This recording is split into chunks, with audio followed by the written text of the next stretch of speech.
Bonjour et bienvenue sur Allo Finance pour faire un point sur les marchés américains. Après 6 séances consécutives dans le rouge, Wall Street devrait enclencher à nouveau la marche avant. Le Dow Jones gagnerait 0,35% à 12 072 points.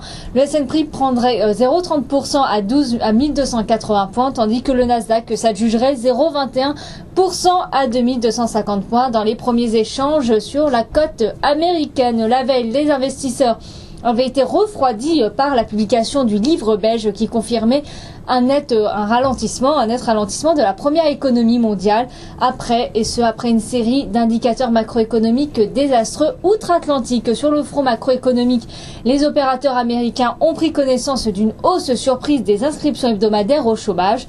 Pour la semaine close au 4 juin, elles sont reparties de l'avant pour s'établir à 427 000 contre 426 000 la semaine précédente, alors que le consensus anticipait seulement 419 000 nouvelles demandes. Mais bonne nouvelle du côté du déficit commercial qui ressort seulement à 43,7 milliards de dollars en avril contre un consensus qui était logé à 48,6 milliards de dollars et 46,8 milliards de dollars le mois précédent.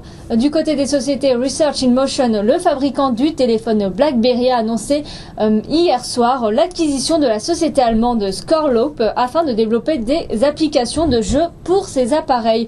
Par ailleurs, Citigroup a coupé son objectif sur le dossier BlackBerry Research in Motion à 45 $ contre 80 précédemment et dégrade par la même occasion son opinion d'acheter à conserver sur le Canadien. Citigroup a fait état jeudi d'une attaque informatique contre ses réseaux qui a permis à des pirates d'accéder aux données concernant plus de 200 000 détenteurs de cartes bancaires en Amérique du Nord. Victime collatérale de Nokia, Texas Instruments qui a baissé ses prévisions de chiffre d'affaires et de bénéfices du second trimestre, l'Américain prévoit désormais des ventes comprises entre 3,36 et 3,5 milliards de dollars contre 3,41 et 3,69 milliards de dollars annoncés précédemment et un bénéfice par action qui est réduit entre 51 et 55 cents contre une fourchette de 52 à 60 cents estimée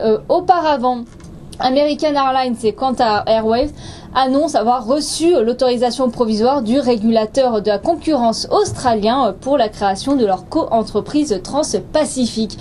Visa va racheter Fundamo, une société sud-africaine qui fournit des solutions de services financiers mobiles pour 110 millions de dollars et ce en numéraire. Selon des rumeurs, General Motors souhaiterait à nouveau mettre sa filiale Opel en vente, croit savoir Autobild et le site internet du Spiegel. Voilà ce qu'on peut dire sur les marchés américains. Merci et à très bientôt sur Allo Finance.